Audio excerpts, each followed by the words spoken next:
Hello YouTube, this is Enchanted Life Path TV, and what we've got here is 4 clowns from 4 different parts of the world, Washington, places like this, all talking now about how today's downing of a Russian jet affects the war on ISIS, which to me just thinks, hang on, so a Russian jet was shot down by a Turkish military, and how does that affect ISIS? What the fuck have ISIS got to do with this, please? Stop mentioning them. They're all a load of shit made up by yous. So what we're going to do here is just listen to what these clowns have got to say, basically. They're all four of us at a very serious moment here. A Russian jet was shot down by Turkish forces. It crashed in Syria, as far as we know. As we're speaking here, both pilots have been lost here. The Turks have taken responsibility for it. They've called for a NATO meeting. They didn't call Moscow first. And Russia has made it very clear through the voice of Vladimir Putin that there will be very serious consequences. This is a moment in time that we're going to remember for a while, I suspect. However, mistakenly in self-defense.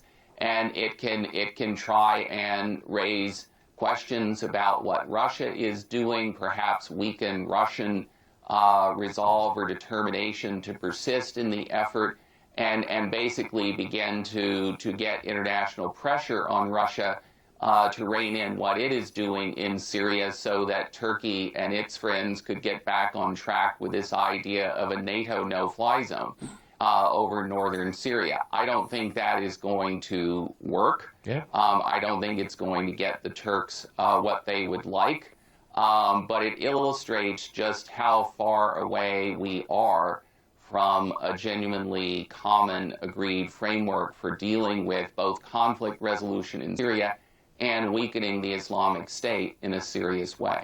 So in London, if I could be a bit provocative here, these events have to ask us what side is Turkey on in all of this here? I mean, its relationship, its dealings with the Islamic State are quite legendary now, and now we have this here. I mean, it shows that Turkey wants to play a spoiling role in your mind, and I have to wonder if some people in Washington are quite pleased about all this. Go ahead.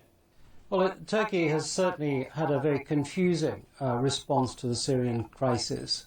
I don't think that even some people involved in the security forces in Turkey have been very clear about its stance. And it appears that Turkey's original approach about a year ago was to remain as detached as possible from it in order to prevent what it feared was terrorism on its soil from being engaged.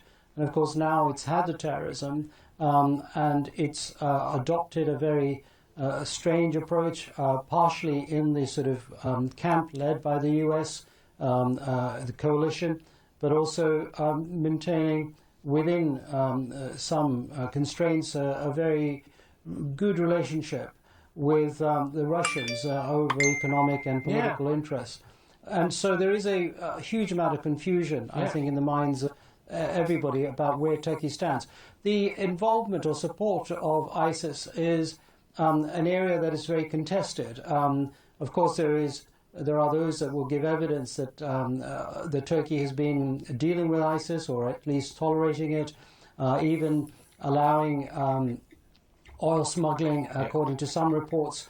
But at the same time, Turkey and the Turkish government and others claim that it is not in any way encouraging or supporting ISIS. So that's a contested area, unfortunately. Okay, well, it can be contested in some minds, and others it's crystal clear that Turkey is being very duplicitous here. Joe, if I can go to you here in Moscow, and I want to echo two different points we've already heard here, is that when you look at the major forces fighting ISIS here, they're not going to bend very much, and I'm thinking of the Syrian Arab Army, Iran, Hezbollah, Russia, and the government in Damascus. They have everything to fight for, not to compromise with people like Turkey with their record. Let's put it that way. Also, Joe, before you answer, is that it's really quite saddening from where I sit here in Moscow, is that the relationship between Turkey and Russia has actually been a flourishing one before all of this started. Very strong relationship, very strong ties when it comes to tourism particularly, and in business. It looks like all of that is being thrown away for a policy that is very incoherent and extremely dangerous to what country? Turkey itself. Go ahead, Joe. I think the Turks in this instance were upset that the Russians have been hitting anti-Assad forces who are Turkmen over the border from Syria. But the overall strategy of Turkey seems to be in supporting the Islamic State. I agree with you, Peter, that it's clear. I think there's enough evidence to conclude that. And why Turkey wants to expand its influence in the region. And there are questions about Erdogan's motivation. What kind of a man is this? I mean, he seems to be a megalomaniac. There's lots of people in Turkey who feel that way and are worried about where he's gone.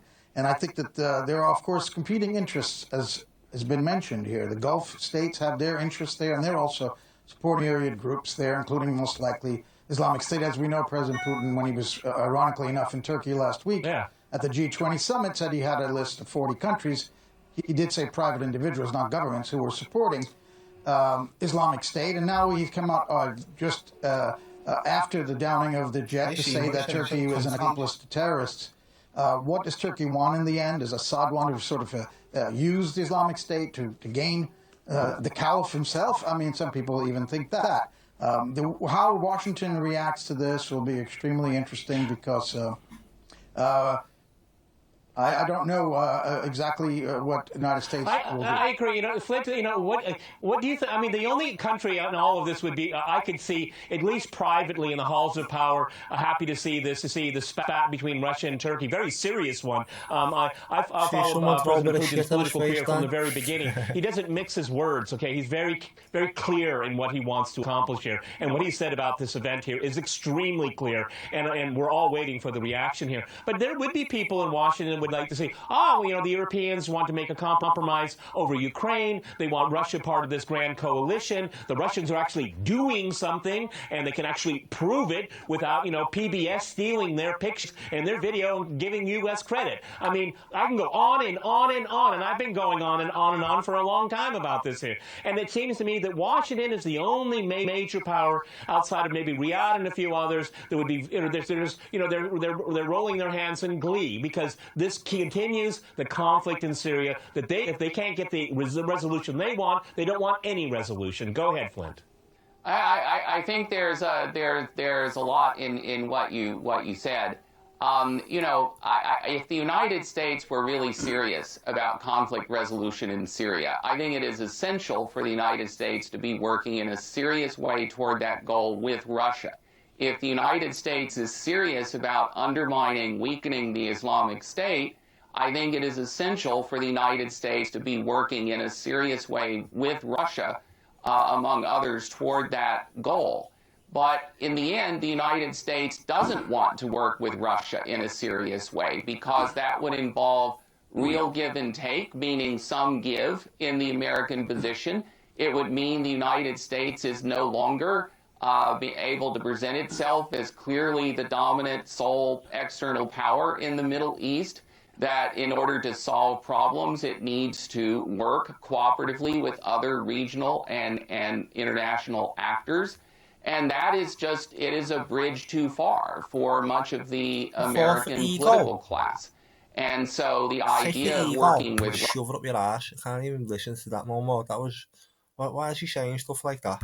Russia to resolve the conflict in Syria, I think for many American political and policy elites, and even for people in the Obama administration itself, they would perhaps almost rather have the conflict in Syria go on rather than have to work with Russia, work with Iran, work with the Assad government in order to solve that conflict, because it would be a clear signal that the United States can't impose unilaterally what it wants in this part of the world. And that's something that I think is the American political class on both sides of the aisle is not ready to make that fundamental adjustment in American strategy. So would you like to reply to what Flint just said? Do you agree or disagree, or do you have a nuanced approach? Go ahead.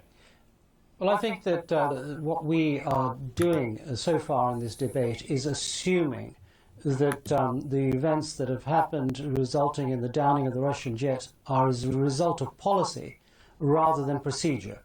The point is that it may well be just procedure, and that procedure to shoot down aircraft that go into your Thanks for space watching. is something that everybody has in Chance Life place, and it was TV. something that was